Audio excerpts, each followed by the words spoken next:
We are committed to creating a safe and supportive space for our guests and listeners, and to provide information and tools that will help our listeners understand, manage, and overcome trauma. We understand that the healing journey can bring up challenging emotions. Therefore, we want to warn our audience that certain episodes may contain discussions or stories that could be triggering for some individuals. The content of the podcast is for educational and informative purposes only, and we encourage you to practice self-care and discretion while listening, and to reach out to a trusted support system or professional if you feel overwhelmed and need help on your healing journey. Hello and welcome back to Healing and Growing Hand in Hand podcast. I'm your host, Lisa Tickle, and our guest today is Ben Oofana, and he is going to share with us his story as well as his healing journey. And he's got a couple of free offers, and we can mention them again at the end, but a free ebook on getting over your breakup, which I found really interesting. And then you also offer a free call to get those through the breakup, divorce, struggling with patterns of abandonment, which I used to really, really, really, really struggle with, and unrequited love. Did I say that right? Okay, good. Okay, so Ben, welcome, and tell us about yourself. Thank you, Lisa. Yeah, so even from early childhood, I was just drawn to Native Americans, and the fascination continued to grow through adolescence. And when I heard about the traditional Native doctors and the extraordinarily powerful visionary experiences they would have during their vision quest, that's a traditional practice where they go out the 4 days and nights, no food and water, alone in the mountains. And also about the profound healing gifts and other capabilities many of them possessed. I thought, wow, if ever given the opportunity, this is what I'm going to do with my life.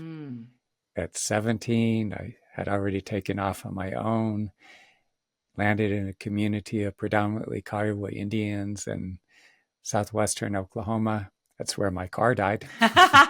Conveniently.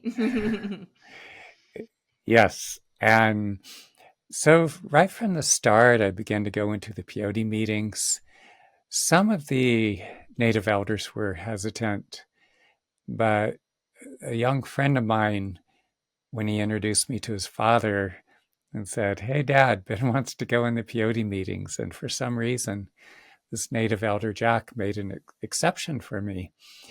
And it was in the peyote meetings that I first met my mentor, Horace Daukei, and he is one of the last surviving traditional doctors among the Kiowa tribe. He was the last of the extraordinarily powerful doctors. There were many in years past.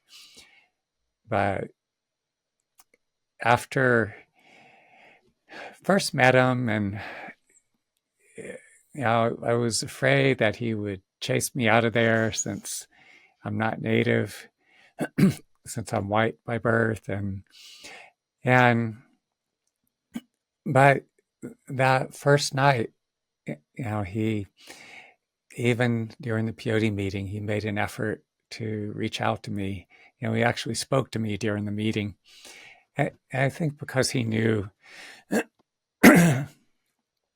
right from the start, he knew that I would apprentice with them, and so he is making that connection. And then about a year later, when my grades were starting to go down in college, I approached him. I just said, "I want to learn to do what you're doing." And I was still terrified, just physically shaking, that he would dismiss me. And he says, "What are you doing this weekend? Can you start fasting?" And he had me drive down into the Wichita Mountains, not eating or drinking the next 2 days and nights. And that time he was just testing to make sure that I was serious. And he instructed me to meet him, to come stay with them out on the Navajo reservation after my semester concluded. And that's how the apprenticeship began. And it was incredibly challenging, difficult at times. I mean, he would actually transmit portions of his own healing gifts to me. Some things I share may be a little hard for people to grasp, but because they have no frame of reference for these kinds of things.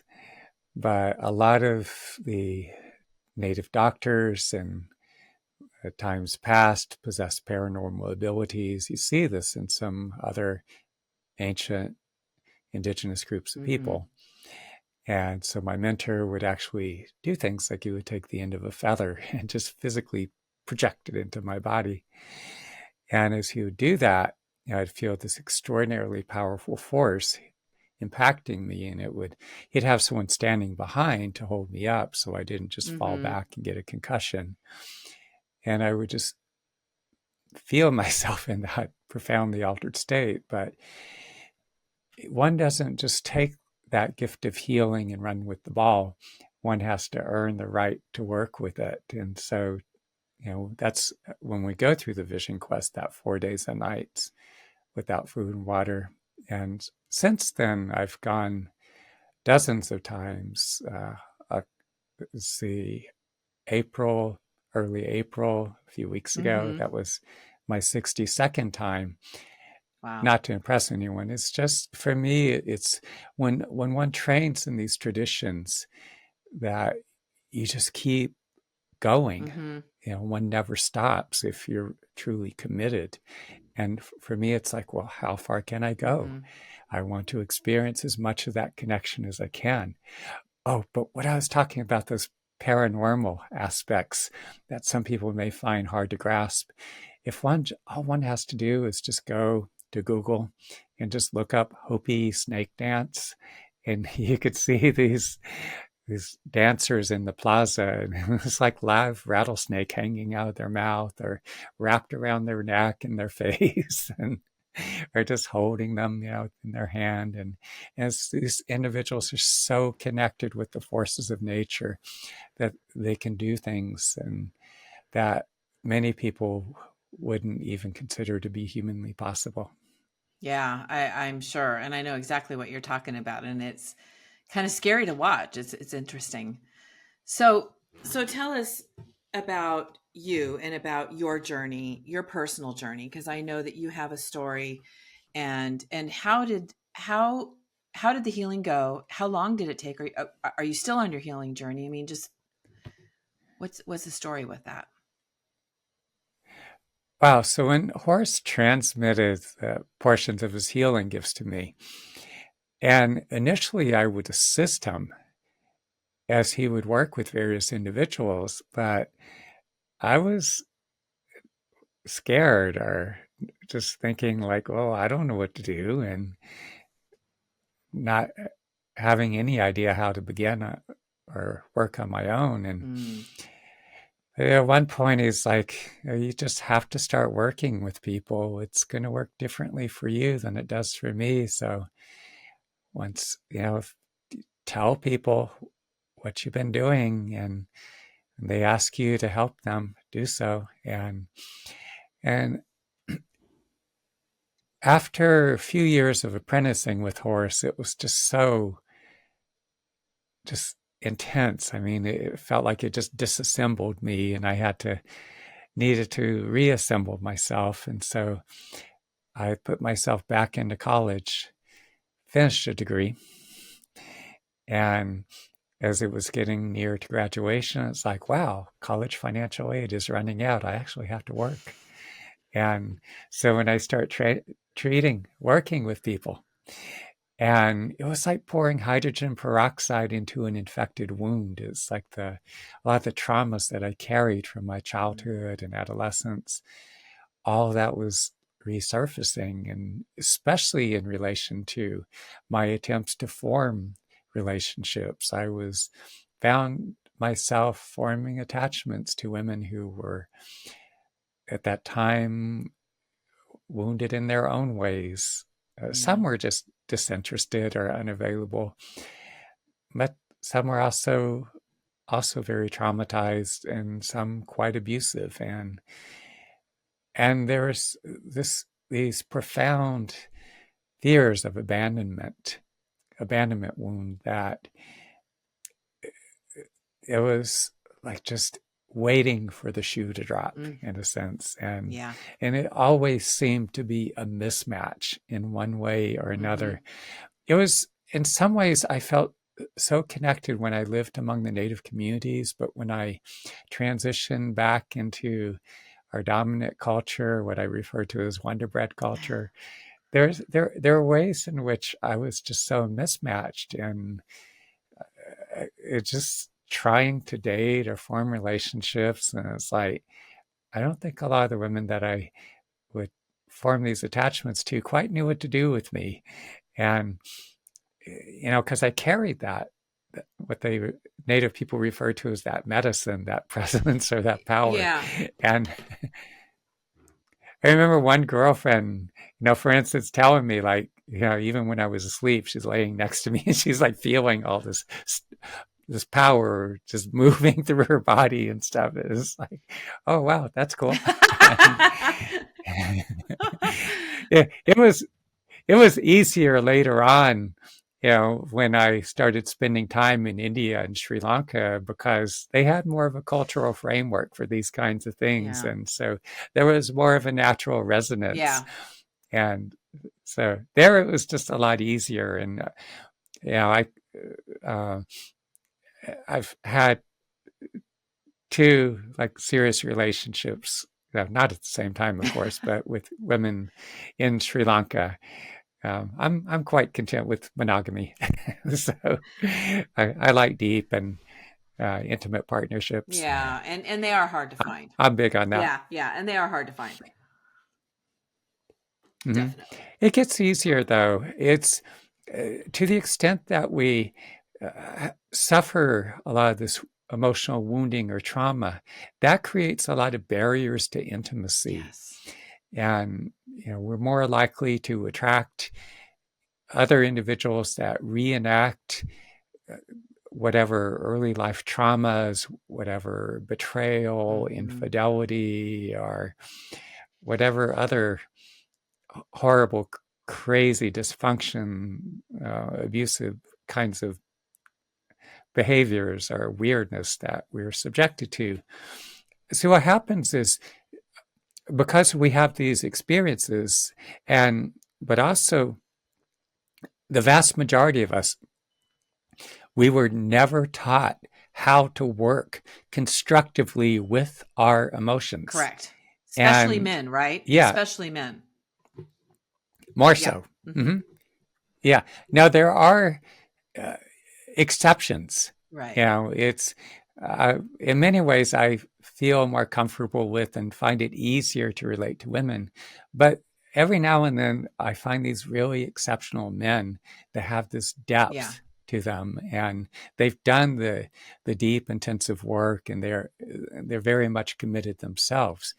But overall, I find women, and a lot of it's how we're socialized, because from early childhood, the whole thing, boys don't cry, toughen up, man up, all this kind of nonsense. And we're conditioned to not allow ourselves to be or feel or show vulnerability in any way. It's considered weakness.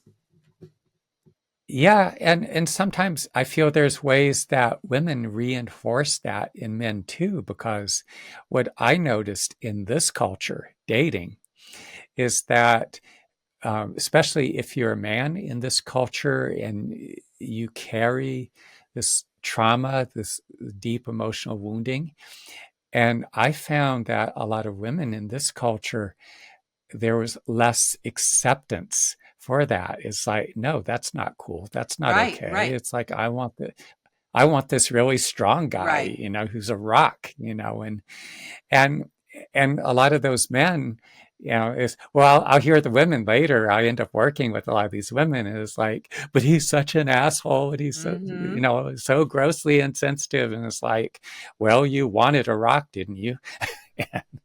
But one of the things I really liked about being in India and Sri Lanka is I felt I could be more myself and more authentic. More authentic, and I could feel my feelings, and I could relate from that deeply feeling part of me. And it was just made it a lot easier, for me to connect. And there was just that resonance as well with the culture. But But it was extraordinarily tough for me because it was starting out, like I said, going back to college and taking that time. I was just mainly taking courses, biology, anatomy and physiology, psychology, because I wanted to understand the human psyche, English communications, because of my fascination with spoken word and written as well. And just, I later went on, because of growing up in a cult, Oh, evangelical Christian. that's right. You grew up in a cult, It's, right? yeah. And so it's, I studied in depth persuasion, hypnosis, NLP, cults, mind control, all that stuff. And part of it too is because I see so much of it just employed. And I find it very upsetting. For me, I have such a strong value in, the relationships that I experience with other individuals are one of the most valuable aspects of my life. I agree. And community, and even in terms of on a, in terms of nation, as a nation, the fact that we need to be able to communicate, understand, interact, have dialogue. Mm-hmm. But when you have um, far, right wing media, and a lot of that even, there's ties to that far right through Europe, and also has Mm-hmm. links to Putin and Russia as well.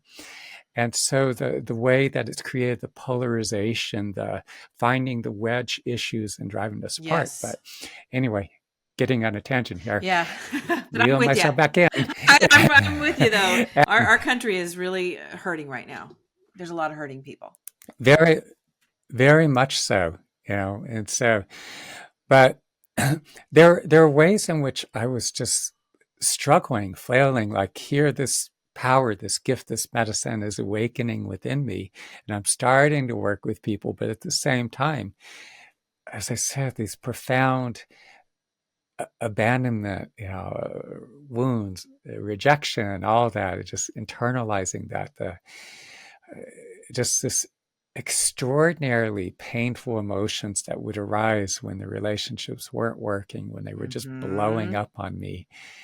And I just, I was at a complete loss in the beginning, just Yep. flailing blindly. And I can so first relate to thing, that. I can absolutely relate to that. It is such a, I mean, when I put myself in that place, you don't know what to do with yourself. You don't know what to do. yeah, You don't know what, you're just so lost. And there's this desperation. Such a desperation in me. the desperation, that's a key word. And again, that we're we carry this wounding, all this trauma, and we have this profound need to love and to be loved and to have someone there that's going to make it all better for us.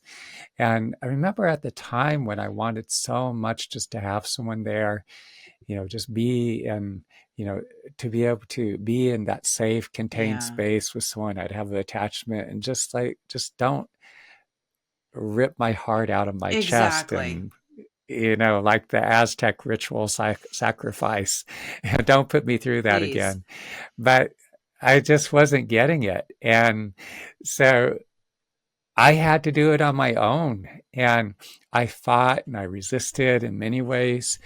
Psychotherapy helped me to gain a cognitive understanding of my own emotional wounding, but it wasn't actually healing the trauma. And so instinctively, I began to develop this whole series of intensive meditation practices. It began with when I was consumed by that excruciatingly painful, all encompassing torment. That's a good I way to would put it. just Torment. It truly is. dive into the depths of that pain and I would just breathe very softly, very deeply, sometimes for hours at a time. But what would happen is at a certain point, it would break open. I could feel it coming out of my body in waves. And underneath that, there were these profound emanations of warmth beginning to emerge from within.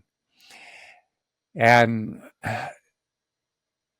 as I continue to work with this practice, what happens, it started dissolving some of those unhealthy attachments. I could be so fixated on a woman I had formed an attachment to.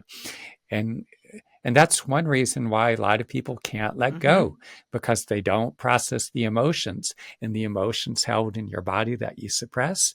What happens is they keep you locked into that dysfunctional holding pattern.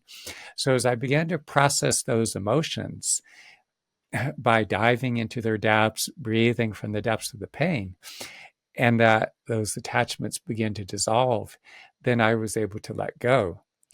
The patterns were so deeply entrenched, and I found myself continuing to attract the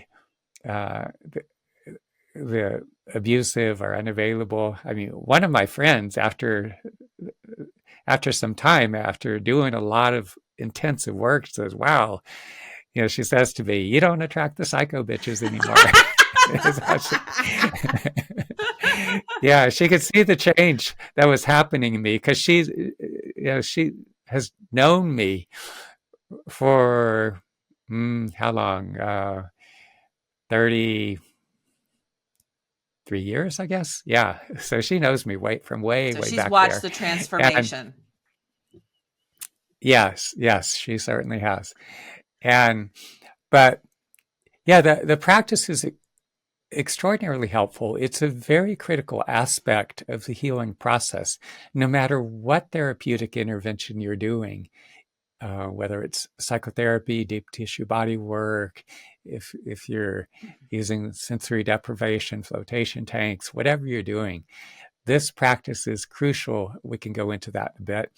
I can walk you through the practice, but we need to combine. There's a limit to what our body and mind's innate healing intelligence will do. We also need to combine the most effective therapeutic interventions. So we need the combination. We need practice on one hand, and we need the interventions to facilitate the healing we cannot fully do on our own. Started getting deep tissue body work, because a lot of that emotion that gets stored, that we hold stored, it's all through the musculature, the internal organs and tissues of the body. So the body work would break a lot of that loose. I would say the most powerful interventions, the two most powerful, the sessions I did with gifted healers, like I got to work with one from Brazil and the Philippines, a few others, Sri Lanka as well. And these sessions, I could feel it starting to break down and disassemble a lot of these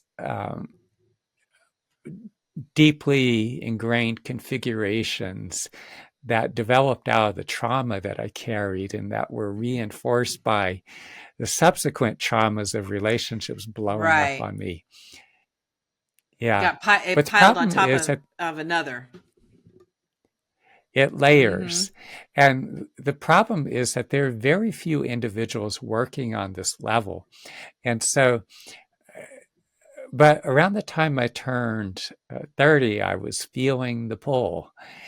Something inside of me felt this strong need to, I need to get back to the mountains. I need, the way these native doctors became so extraordinarily powerful is that they went through the vision quest, that 4 days and nights without food and water. And so called up a few elderly friends and spoke with them, told them this is what I wanted to do. And one of them said, "Yeah, come on over." I was living in New Mexico, in Albuquerque, and loaded up the car and headed to Oklahoma. And so he helped me, for a number of times. And it was amazing to be on the mountain. A number of things happened, because there are times where I would feel this extraordinarily powerful presence descend into my body. And especially on the fourth night, and there are aspects of it that were like a near-death experience, where I would be reliving some of the past traumas and other chronically stressful or deeply wounding events. And all the vivid sensory impressions, the emotions, the thought processes that were occurring at those times. It's like I was in the midst of it again, and I could feel it being transformed or transmuted. And then I would be digesting it like the food I eat. And I'd come out the other side and much lighter. But as all that was happening too, it was subsequently building this foundation, new models through which I could form healthier attachments. This has been a long, ongoing process. It took years, and the greater the extent of the trauma that we suffer, the more work that's involved. I mean, there are some people, a few sessions, they're in the midst of a divorce or breakup, and in those few sessions, they just blows them out the other side. They're like, they get over it, they bounce back, and they're much lighter. But those of us who have experienced like extensive trauma, we have much greater work to do, and it just requires just a tremendous commitment and dedication. Now, the vision quest is by far too intense for the vast majority of people. Some individuals can work up to it, but most of you, just being realistic, vast majority, you're not going to be on the mountain 4 days and nights, not eating or drinking.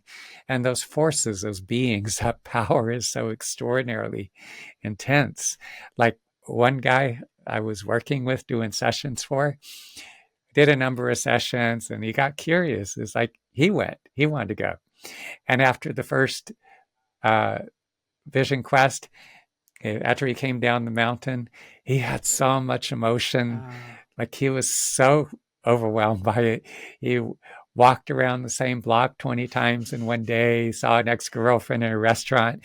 He jumped up and ran out of there because he was having cold sweats and was panicking. He felt like he was going to pass out. And after the second time, his asthma kicked in so bad that he felt like he was suffocating. And I said, go see an acupuncturist till I come back to town. He didn't listen, but after I got back and we were working again, the allergies, the asthma and the cat allergies cleared up, and he was no longer having the asthma attacks, and even had a cat sleeping in his bed. But was that from? I mean, why did it react like that? Is it because it's such extraordinary power?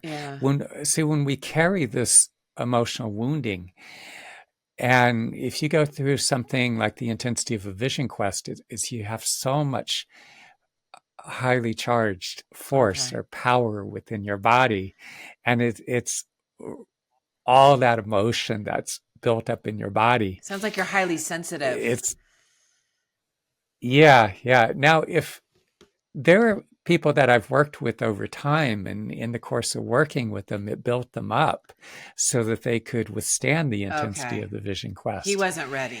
And he wasn't quite ready because he too came from a background. There was a great deal of trauma that he suffered. And so the extent of the wounding, vast majority of people, though, as I said, the vision quest is too intense. But what I have found is that those who work with me one-on-one individually in person, and when they can do these one-on-one in-person sessions, I see, and they share back to me as well. They're sharing their experience. They undergo the same kind of transformation that I experience as a result of going on the mountain.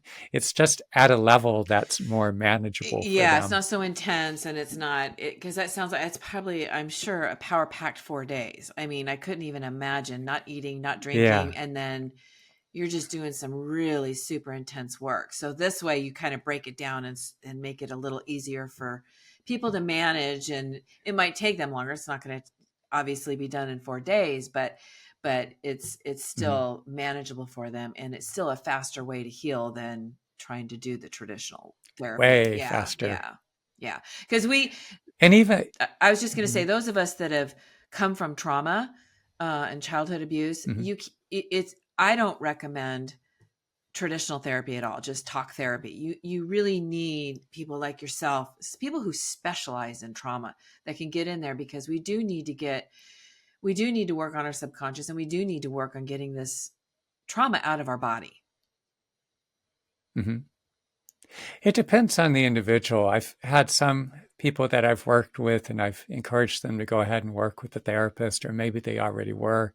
And I've worked in conjunction with Yeah. therapists where some of their patients, and the therapist would get to a certain point and be hitting a wall with the patient. Yeah. It's like uh, the the woman that I mentioned, friend, I started working with her years ago. I'm allergic to bee stings, and so when I got uh, stung on the foot, my foot was badly swollen, and the friend that I was at her home, it's just afterwards, it's like, you want to go out? Who's playing? The killer bees. So, but oh gosh. But we go to this man's business. He's a iridologist, and he would also do reflexology. And so as he's looking, with this magnifying device at the iris, and he could see specifically what was going on with specific organs. He'd recommend supplements. And in those days, the American Medical Association in the Kansas City area, they had their people going around looking to entrap holistic practitioners, and he got busted later. It's just idiocy. They want to, they were trying to hinder people from receiving other forms of medical assistance. Yeah, but the woman who at the time was working as his assistant in the shop, and so she would ring up the purchase, for the herbs that were recommended, and so when I was telling her about what I do, and she said, "Oh, I want to try that," and so go over, and during the session, it's like she starts recovering. She had been in psychotherapy for like a decade. Ooh.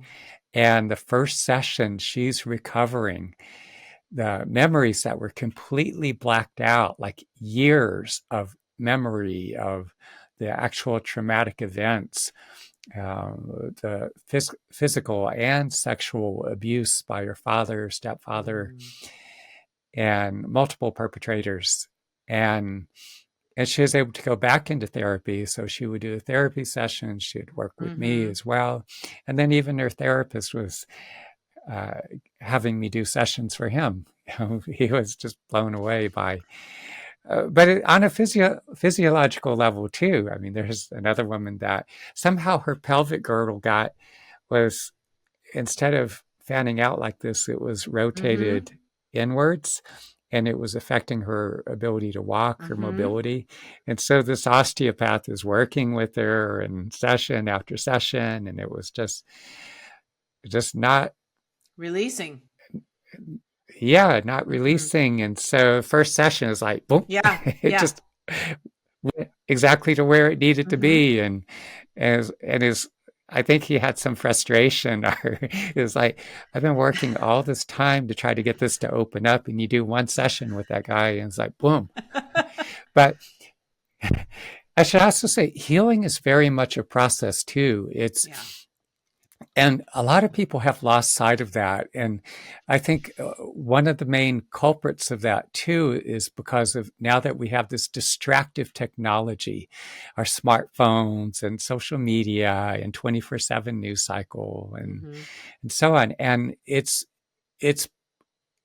purposefully engineered to trigger the brain's dopamine reward cycle. And so it's rewiring the neurostructure of the brain, or altering our biochemical makeup. And so we're continually seeking that next reward. And it's even that much worse in the past few years. Really, because now we got shorts and reels and TikToks, Mm-hmm. and it's conditioning us. People expect to get instant revelations in like a minute or a few minutes at most. And if you go on YouTube and you look at the analytics, you see that people only watch videos for a couple of minutes. And that's really sad because for thousands of years, like in India, the gurus, the yogis would have these discourses and their students, would just sit and listen for Mm-hmm. the discourses and gain the insight, the understanding they need in order to advance in their discipline, their practice. Right. Now they think, yeah. And so years ago, like when I'd go into Boston, before the distractive technology took over, people would do one or a few sessions, and when I would stop into town, and it would set this process into motion during the session itself. It would continue in the weeks and months Mm-hmm. after. I'd get back about 3 months later, and they'd be telling me everything that happened. They still remember the session. They remember everything that took place in the weeks and months thereafter. And we just pick up where we left off. A lot of these people would continue to work with me for years, even. Mm-hmm. And so there would be this ongoing process of evolution. Even when the presenting issues cleared up, they'd be like, wow, this and this and that, all these things are changing Yeah. and improving. Let's keep going. And so that's why, most people, I encourage them, it's like, if at all possible, do at least 10 sessions, because it's like Rolfing. It's like this complete restructuring at this profoundly deep level, transforming you from within. So it's very much a process. You But made a really good point in saying that, because you know, and I'm glad you said that, because the trauma happened, at least for me, you know, all my mhm, growing up years, right? And so it was deeply embedded in me. yeah, And it I get it, because I get frustrated, because when you don't want to feel pain anymore, you want to find that real quick answer. And so, but it is a yeah, journey. It really is a journey, and it's not going to happen overnight, but it is a journey, but it does get better. And like you say, if you stick yeah. with it, if you can stick with it, you will definitely see changes in your life. And so I'm glad you mentioned that. So there isn't a quick fix to this. There's not. Yeah, in training with the master from China, the internal arts masters, and like Xingyi Quan, Baguazhang, possess such extraordinary power, and they would be doing hours of intensive daily Oh, practice. yeah. It's very intensive qigong practices. Some of them are also physically strenuous, but you just keep building Mm-hmm. greater and greater levels of power. And so these individuals, they don't go looking for a fight, but if somebody strikes them, they could redirect that force of the attacker back in their body and cause internal injuries. If they strike someone, they could literally rupture internal organs, Mm-hmm. or they could send that person flying across the room. And, one individual would, one of these masters could take down like 20 or more people. Mm-hmm. Just, you hear these accounts and they just like flatten them and broken bones and they're screaming and in pain and agonizing. But, they're just so Mm-hmm. powerful, developed to such a high level. And even, the native doctors, going through so many times, just going through the vision quest year after year, and just developing greater and greater Mm-hmm. power in the Hindu Vedic tradition, all this intensive practice, just years and years of, Kundalini pranayama type and other forms of intensive meditation practice. So it's an ongoing process, and especially when there's this emotional wounding, it's like I generally do about 2 hours of intensive meditation practice per day. Wow. And that sounds like a lot. And a lot of people are like, who has time for that? And it's like, well, how much time you spend scrolling on your That smartphone? is true. How much time you spend how much time you spend staring into the idiot tube every Mm-hmm. day, the television set, Mm-hmm. so you don't have time. Yeah. Yeah, like it depends what you choose to do with your time. Yeah, and I know this was true for me when it comes to meditation. It is difficult to get, and it's a practice, like you said. It is difficult to get you to focus, right? That is what Yeah, I found, is to get focused and stay focused. But it does yeah, take practice, and it absolutely can be done, and there is absolute healing in that. There is it's a part of my practice, and I find it fascinating. Actually, at first I found it very frustrating. I'll be honest, it was very frustrating. It would, and I still have to practice it, because it's bringing yourself back to being focused and not thinking about all those thoughts that are shooting through your head. It is a practice. So but you're right, we do have time. We can make time, even just start with 5 minutes if you can. yeah. Work your way up. One of the most basic practices that I teach is to start out by acknowledging what's happening in your life, circumstance, situation, an issue that's concerning you. Maybe there's an individual involved, could be in your personal life, professional life, anywhere. Acknowledge what's happening. That's step one. Two is, what do you feel in response to it? Physically, what bodily sensations are you experiencing, but also emotionally? Mm-hmm. Is it sadness, grief, fear, anger, anxiety? There's also a range of pleasant, enjoyable feelings: love, affection, anticipation, whole range of feelings.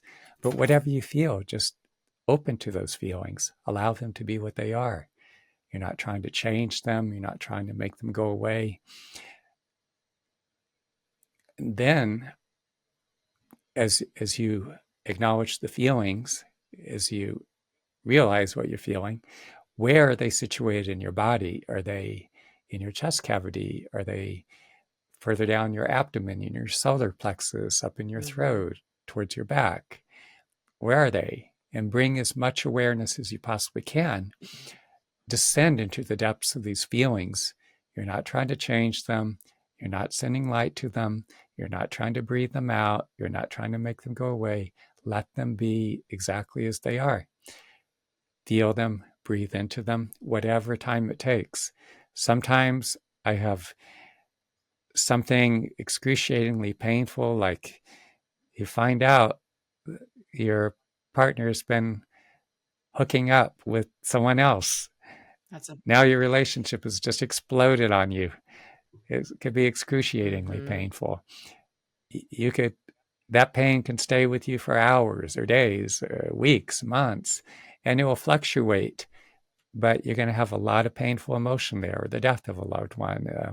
If you get fired from your job and you're stressed out of your mind, wondering like how you're going to pay the bills, especially with the exorbitant rents and the greedflation, the corporations that are jacking the prices up unnecessarily, even though they're making record profits.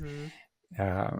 And so we go through all kinds of stuff in our life, and so if you're overwhelmed and your relationship's blown apart, you lost your job, all that, the pain can be horrendous sometimes, and it can be persistent. Yeah. And so if you just sit down and it's like, oh, it's not working, it's like, no, it's just give it time, and it's a process. And so it can, in some instances, I would stay with these emotions for hours at a Mm-hmm. time. I would keep breathing, keep following the feelings. They will go through a progression. Sometimes, like anger may transition to Mm-hmm. sadness. Maybe underneath that sadness, we become cognizant of some of the underlying Mm-hmm. fears of, fears of ending up homeless, or the bottom falling out from under us, or fears of abandonment, whatever it may be. Feelings go through all kinds of transitions here. And also, we gain these profound insights and understandings of, we have this kind of fixed, rigid way of seeing or Yeah. understanding, and we see whole new ways of, viewing or circumstance or that person, and where you hold these attachments and it's so hard to let go. Yeah. If it's an unhealthy attachment, you can feel that unhealthy attachment just dissolving. I'll tell you that the idea I can do this now, and I'll be honest, it's fairly new to me, is to sit with my emotions. Because I'll be honest with Yeah, you, I understood why I ran from especially pain, because I spent a lifetime yeah, in pain. The last thing I want yeah. to do is sit and feel my feelings. That honestly, and I realized that is what I realized I was doing to avoid the pain and not sitting with it, is because I just felt like I've been in pain all my life. The last thing I want to do is just sit in more pain. But Mm, I have learned to sit in those emotions. And I had an experience, probably a few months ago. And my reaction, it was something that made me sad. And my reaction would be to, of course, get angry, not get sad, but to get angry and then sit in that anger and make myself miserable. And what I did instead mm, is I did sit with the emotion, and it went from anger to sadness. It was absolutely sadness. And and I allowed myself to cry. And I allowed myself on and off all day long to have tears and to let that out. And I remember at one point my husband, of course, he was trying to comfort me, and I appreciated that. And I said, "Honey, just I got to let this out. I've got to let the tears out. mm, I have spent a lifetime of stuffing the tears because part of me also mm, believed that I wouldn't stop crying." mm. And that's a common fear among many Yeah. people that, oh, if I let myself go there, I'll never come Yeah. out. Yeah. And yet, yes, you will. And I took this mindset of just go in right through the middle of it, go in through through the eye of the storm. There you go. There you Just, go. well, I don't know if that's the best analogy because they say in the hurricane or something, the eye of the storm is calm or Correct. something It's like it's the that. But calmest part of the storm. yeah, but there's a way. What I found is that the more I would dive into the depths of the pain, at a certain point, as I said before, it would break Yeah. open, come out of my body in waves. There'd be these emanations of warmth coming from within. But the more I kept doing that, whatever it is, you know, my mindset is just go there. Yeah. Whatever it is, go there, feel it, immerse in it, be as fully present as possible. Because where it becomes so problematic is because we've gone through our life and we just haven't dealt with our Right. emotions. Right. And so it's backlogged, and because we haven't had the interventions to help us to cope with the emotions as well. And so the more you go into the Hmm. emotions, do the deep level processing, and you combine these interventions, it's your increasing your body, mind, brain's processing capacity. And so you develop this increased capacity. Like when computers first came out, we had these 386, 486. They were pretty weak, and all you could do was like some word processing. And as time has gone on, computers have become progressively more and more and more sophisticated, more high end capabilities. And you can edit video, you can do all kinds of amazing Hmm. things that were just not possible years ago. And so there's a way in which what I find as you do the practice that I'm sharing, and also as you make use, if you have the opportunity to, if you are one of these super intense people who go through a vision quest, great. But even if you work with me, for instance, or some of these other extraordinarily gifted healers, what happens is I find working with people, it's building this foundation that didn't exist before. It's Correct. taking a lot of these deeply embedded traumas, these distorted configurations, and it's like building this new foundation. It's like literally rewiring you. It's building infrastructure you didn't have Yep. before. So you relate in different ways. You have more resources with which to engage in life in much healthier, more productive ways. You're more capable on many levels. And and emotionally, just whatever comes along, you have a much greater digestive capacity. It's like you take it, you chew it up, you digest it, you shit out the waste product, uh, and you evolve. Everything becomes fuel for growth. Mm-hmm. Mm-hmm. You know what? That was a great way to explain it, because it is so true, because that is the key to getting in there and working those emotions out, is because it makes room for bigger and better things for us. And I love how you talk Mm-hmm. about, because that's exactly what you do. You kind of you rewire yourself. You're not thinking the Mm-hmm. way you used to. You're not reacting the way you used to. You're not responding. You're not interacting. You know, that whole filter that's in front of you of not trusting and pain and fear and all those things that are in front of us, that for me was so much a part of my everyday life.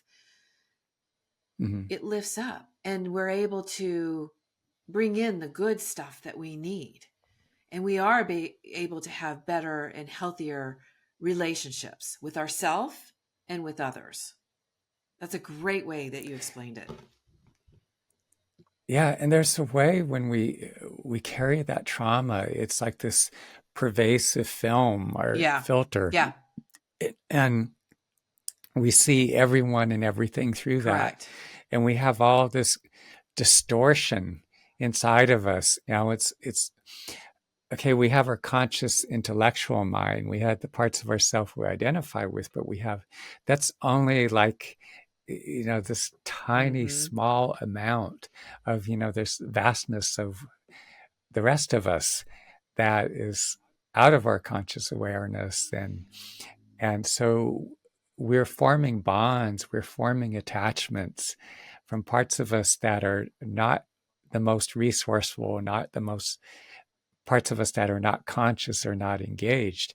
And there's this heaviness, there's this entanglement, this putridness, Yep. stickiness, and yeah. And so what I find working with people, I see it, and so many people I work with, they describe how there's this lifting, dissolving of A these, lightness, the, I'm sure. a lightness that comes in. It could be intense in the beginning because it's, as I said, we have to go through it. Right. And so initially, it's those emotions are going to be coming up and they could be very uncomfortable at times. And we need to get used to some intensity. There's the intensity of those emotions, the uncomfortableness of those emotions initially. But the more we go through it, the more purification that takes place. We're more aware, more conscious.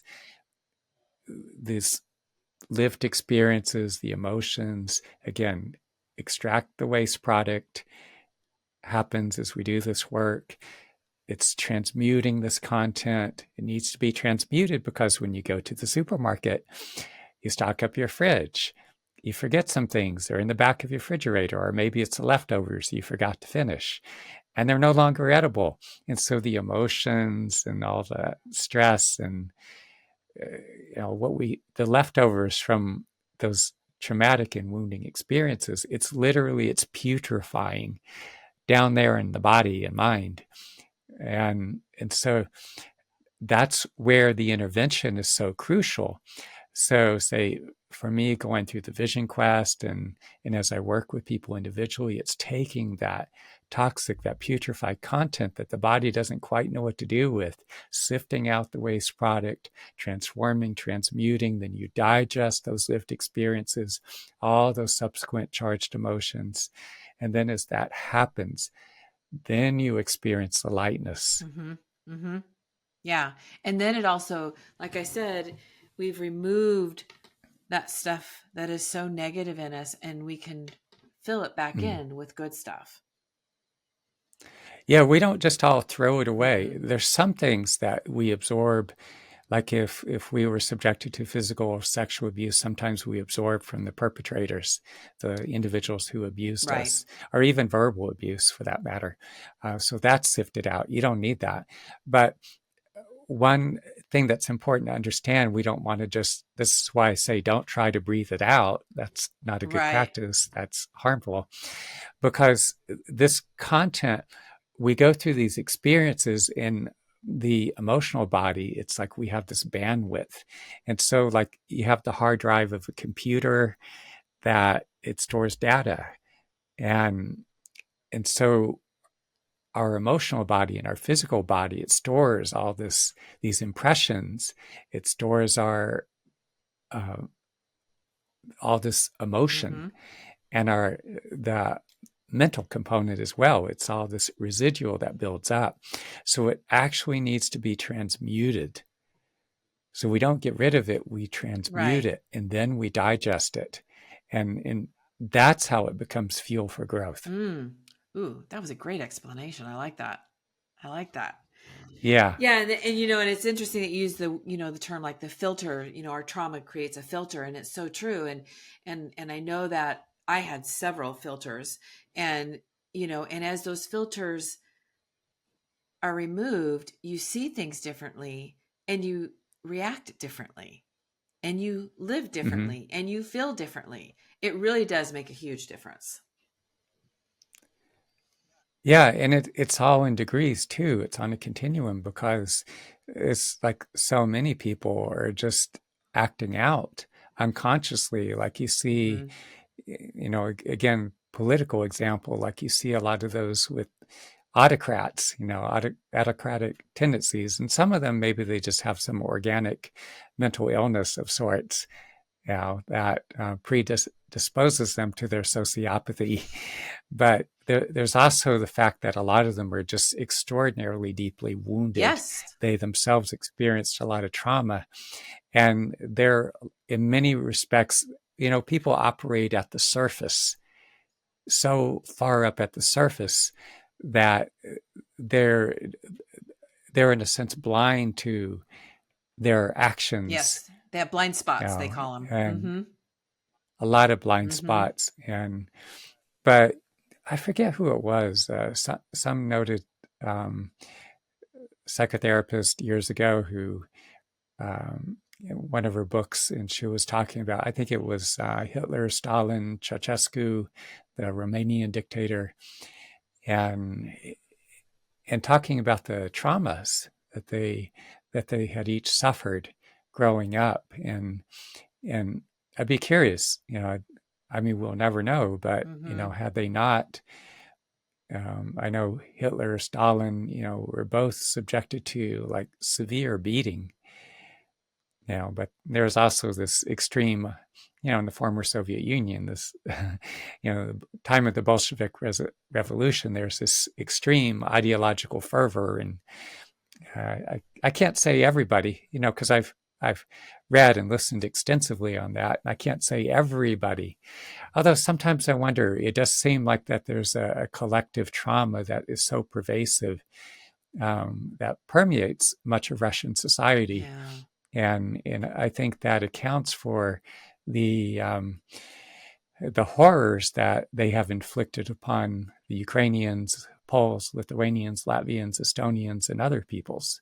So um, Yeah. it's it pains me. It's like I genuinely want to see a better world, and sadly, like, not everybody has the best of intentions or Yeah. motivations. A lot of people that get into positions of power, is sadly, a lot of them are a bit narcissistic, or, Mm-hmm. and even more so sociopathic. And, and, and the fact that a lot of people, whether it's our politics or even in relationships, we have this blindness because of, this, I don't want to go there. I don't want to look at it. I don't want to feel. And so that's one of my models is, show up, pay attention, participate. And I just feel we each have a responsibility to face our emotional wounding and to do whatever it takes to heal, because the more we deny, distract ourselves, self-medicate with alcohol, other recreational drugs, pharmaceuticals, refined sugar, other garbage foods, tobacco, whatever it is, all the things we do to numb, distract, suppress, disconnect emotionally, it's it prevents us from healing. Mm-hmm. And when we're not healing and we carry this woundedness, we are feeding the global collective shadow, the destructive forces, that manifest themselves in the abuses of other individuals, of animals, of the planet itself, the wars, all that. So I feel the more each of us take the steps to heal, and not just like, you know, sit on our cushion or in our chair or hide in our cave and meditate. We also need to be responsible in the world, taking constructive action, and Yeah. on multiple levels, socially, politically, in our families and our relationships. I think I remember when we spoke before that you had um, done were somewhat involved in rescuing dogs as well. Is that right? I have a little bit, and only because I couldn't get so overly involved because I would take them all in. I'm not kidding. I would be the one that would take all the dogs in. But I've had friends, yeah, Yeah. that I have a friend who literally she'll rescue a dog on the freeway. She will pull her car over on the freeway and rescue a dog. Hmm. What a Yeah. heart, huh? Yeah. And I would love to see many more people that have hearts like that. And in many ways, I feel like the crises affecting dogs in this nation and around the world. I, I can't speak for every nation because I haven't been everywhere and not fully informed. Right, right.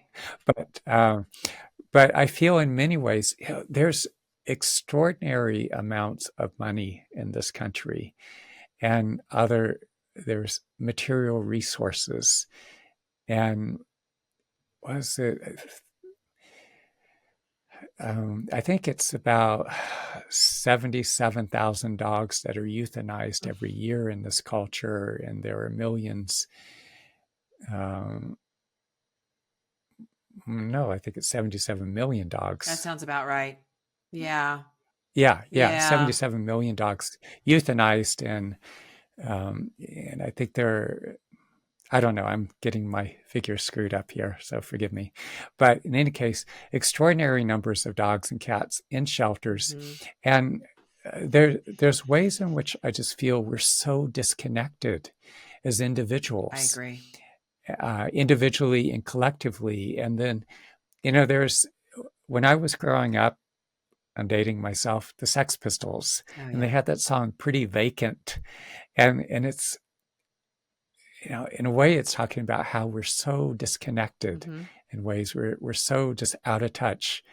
And there's a lack of responsibility that goes with that. Yes. And so the more that we can do the deep internal work and show up and be present, and as we do so, that's where that spirit of the bodhisattva emerges, where we become more compassionate and we take action, Mm. constructive action to make a difference. And I mean, the scale of the problems we're facing is so great, but Yeah. but I feel it's so crucial for each of us to do our part. Right. And that includes voting too, be registered to vote Correct. and pay attention to who's running, Hmm. inform ourselves. A lot of people are just mentally Hmm. lazy and are just grossly ignorant of the issues at hand. Yeah, and And I think that you hit a point earlier when you were talking about the electronics and everything, and that we deal with, social media, TV, whatever. There's such a disconnect. That is part of what, because mm, you could sit easily and watch TV for 7 hours and completely disconnect. And mhm, so it is not our fault or our responsibility what happened to us as children, but it is our responsibility, like you say, for our healing. We not only are we mhm, responsible, we have the ability to help heal ourselves, or at least to take those steps to get healing. And so, and the mhm, other thing that came to mind when you were saying all that, and I love it, is that hurting people hurt people. And you hit it when you Yeah. talked about a lot of the leaders, and you know, you're not a hurting person anymore. I'm not a hurting person anymore. And the last thing I want to do is ever hurt someone. That's Right. devastating to me when I realize that I've hurt somebody. I don't want to do that. So somebody who is hurting somebody is in a place of where they're hurting themselves. And I believe that they just disconnect from those emotions and feelings. And that's why they can go ahead and do what they do. Would you agree? Yeah. I mean, there's all kinds of factors Right. involved. Just the fact that uh, there's there's such a numbing uh, desensitization, Yeah. such a profound disconnect that they're not even cognizant. They're blind to what they're doing. They're blind to how they're acting out. But even just the way the brain itself Mm-hmm. operates, there's this compartmentalization, and Yeah. these different aspects of self don't communicate very well between each other. I mean, having worked with someone, for instance, with now it's called divided identity disorder. Uh, Previously multiple personality Okay. disorder. One of these individuals that I've worked with it was amazing watching her because she had this elaborate security system in her home, and she just swore up and down that someone was breaking into her home repeatedly, which would just be impossible unless you were just at maybe some extraordinarily high level or Mm-hmm. something, uh, trained in some kind of military intelligence, maybe. I don't know, uh, but and items would go missing, and then they would reappear at certain times, and she thought the person was coming in and taking things and putting them in different places, or putting them back where it was, like months or years later. And what it was is these alters, like when these alters would take over, and the alters would take certain items or rearrange her house or do all kinds of stuff, and it would, when she snapped back to her dominant personality, it was like, oh, someone else has been in here and Oh done all my these things. And goodness. Oh. yeah, and so as I was working with her, it's like those fissures healed, and she got to a place where it's like, it wasn't anyone else. No one else has been in this house. It was me all along. Oh, she realized it. Oh. Yeah, yeah, yeah. That's what happens. The transformation is as the healing takes place, and most people are, not of that wounded to that severe of a Yeah, that's degree. really We're all on a continuum, mm-hmm. to, in terms of our wounding, or it's kind of a spectrum in a sense, Right. because there are many components to the wounding, Mm-hmm. yeah, Yeah, because and right. also mitigating factors. Yeah, exactly. I mean, Go ahead. I was just going to say all of our journeys, there's, they're so different, but there's so many similarities, there's similarities in some of our Mhm. behaviors and how we respond to this stuff, but it's a very complex issue, childhood abuse, and how we respond to it. It's very interesting because, and I've said this for years. The one thing I'm really proud of is the fact that I could have made some really, really bad decisions. Now, I'm not saying I made all great decisions. I didn't in my Uh, survival mode, I call it. But I look back and I'm like, I could have made some really, really bad choices in my life that could have taken my life in a completely different direction. And I'm mm, proud of myself that I had the wherewithal to, for instance, drugs scared me. Alcohol even scared me mhm. because of what I witnessed. But I still dabbled in stuff because I was curious and because I was trying to self-medicate. But it Yeah. scared me. It scared me, and so it kept me from going that to that place. But other people don't have that, right? So Mhm. all of our journeys are really custom, and I find what you do absolutely fascinating. I love what you're doing and making such a difference in people's lives and helping them heal, and so quickly and so deeply. That's what I love, is Mhm. it's deep, so that means it's permanent. It's a permanent change for them. Well, let's say over time, like all of our bodies, there's a breaking down that occurs. The fact that we age. So there's the transformation of that traumatic wound. There's healing of illnesses Yeah. and injuries. At the same time, the body's breaking Right. down. So I don't want to say that anything's like totally permanent. And there's also the need for maintenance because we're all subjected to uh, ongoing stresses. Maintenance. Yeah. We face extraordinary challenges in our lives, and that stress, all those unprocessed emotions can build up in our bodies, or they do build up in our bodies. And so that's why I emphasize, that's why I myself do, I Continuing. do 2 hours of daily intensive practice meditation alone and other martial arts training. But um, and not everyone's going to do 2 hours, but I do want to emphasize the importance of doing the practice because you do need to maintain. Right. See, the thing is, we cannot sit. This is an erroneous assumption of so many people in our society, like they just want to get to where they're comfortable. Right. But you could only sit for a limited period of time. Either you're sliding into stagnation and degenerating, or you're evolving. So it's one or the other. Again, you only sit briefly. And so That's true. that's why it's crucial.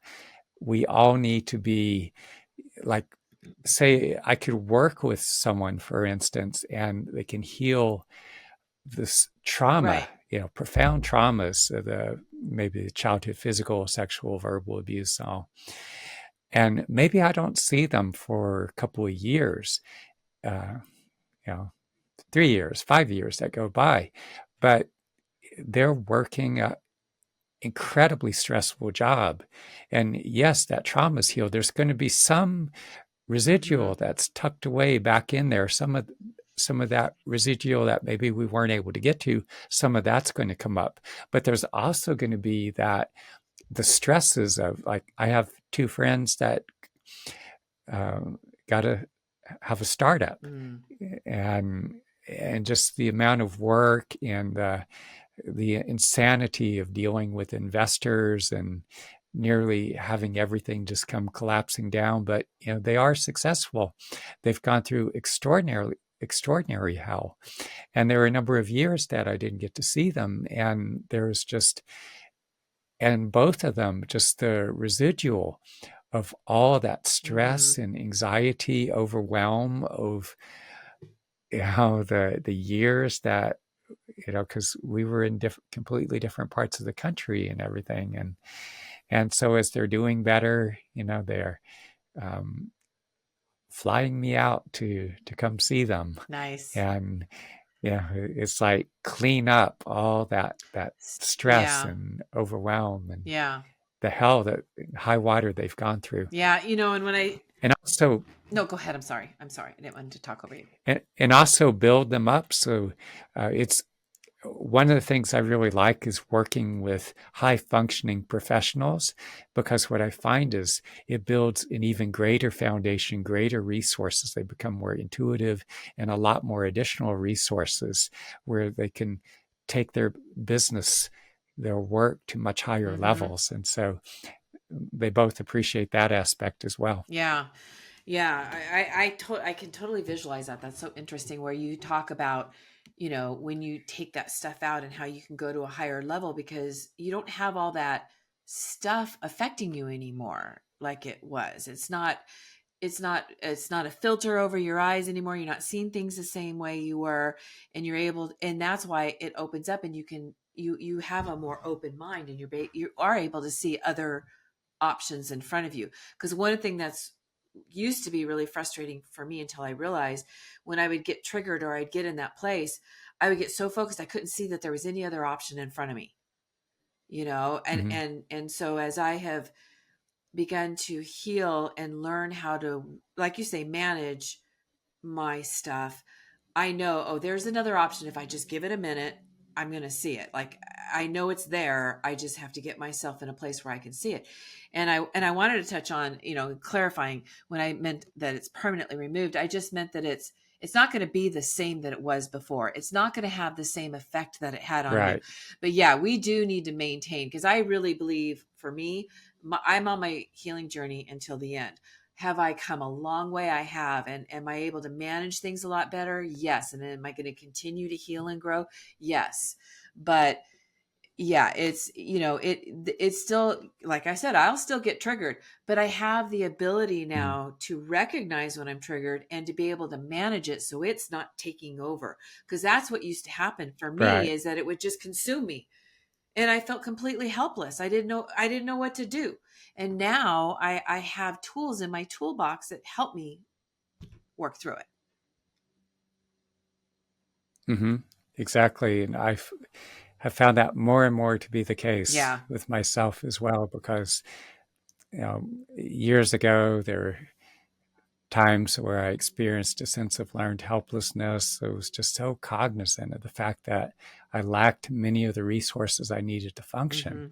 And so that's been a big part of my motivation. Just keep doing practice, keep going back to the mountain, because as I do, just develop greater and greater capacities, greater capabilities, and that much more highly functional. It's the question for me is, how far can I possibly go? Ooh, that's a good question.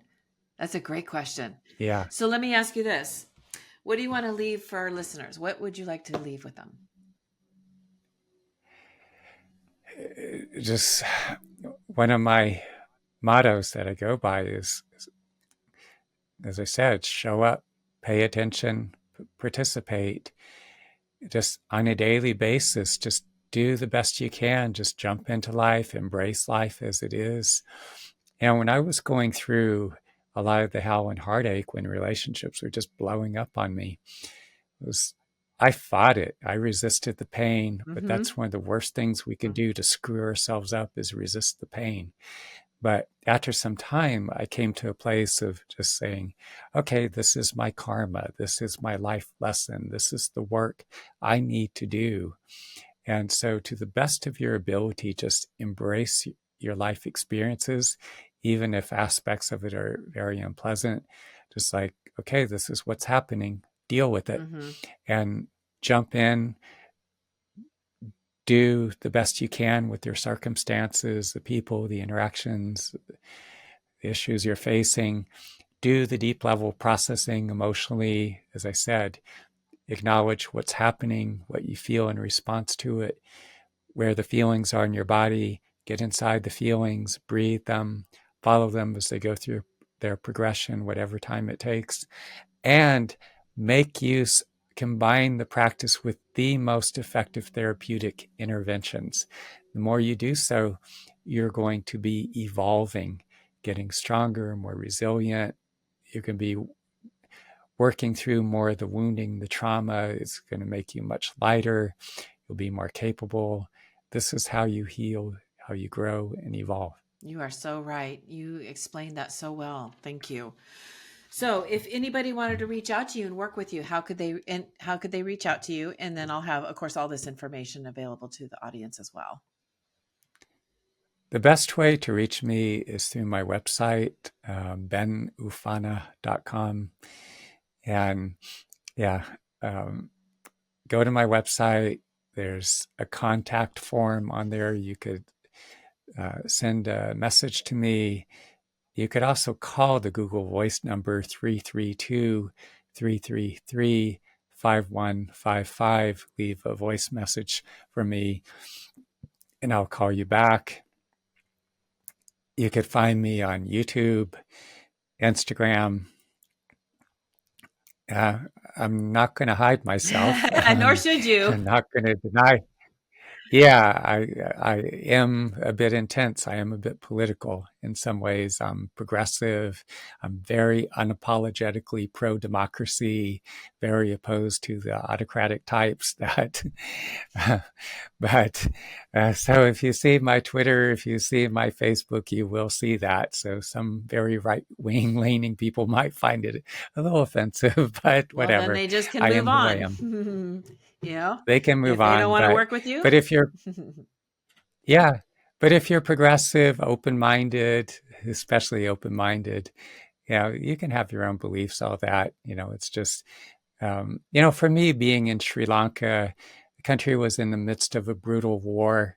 And I've seen what happens when you have really corrupt, autocratic leaning individuals get into power. And, like couple 100,000 people died. It's Yeah. pretty serious business. So yeah, so I'm very pro democracy in that sense.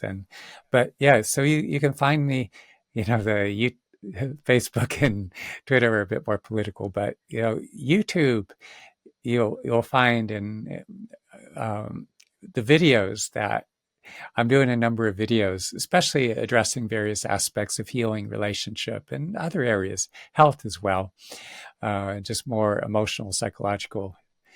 And what else? On my website, you could sign up for my weekly insights, where you can have my latest articles and videos sent right to your inbox, and you can download my free ebook, gettingoveryourbreakup.com.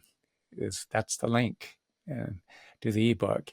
And if you're in the midst of the breakup, divorce, struggling with abandonment, rejection, unrequited love, keep attracting abusive partners that abuse and abandon you, then you could set up a call with me, a heart-mending strategy session. Ooh, I So like that. A yeah, heart mending strategy so session. yeah, so you have ways, Mm-hmm.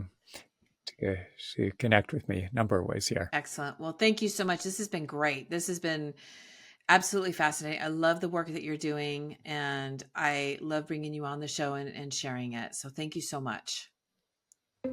Thank you so much, Lisa. I very much enjoyed our Me conversation. too. We had a good one.